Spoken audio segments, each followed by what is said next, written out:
Dr. Nádas Ilona fogszakorvos vagyok, és az ínyvérzésről beszélek önöknek. Az ínyvérzés leggyakoribb oka a fogkő. Az ínyvérzés és a fogkő kialakulása ellen a rendszeres otthoni szájápolással, fogmosással, szájvizek használatával, illetve félévenkénti fogorvosi ellenőrzéssel védekezhetünk.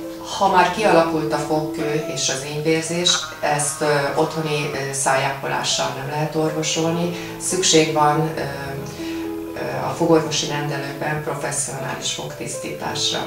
Hosszabb ideje fennálló ínyvérzés és fogkő okozhat súlyosabb elváltozást is a fogágyban, amihez speciális kezelés szükséges, és ezt a netfogrendelőben a fogorvosok el tudják végezni.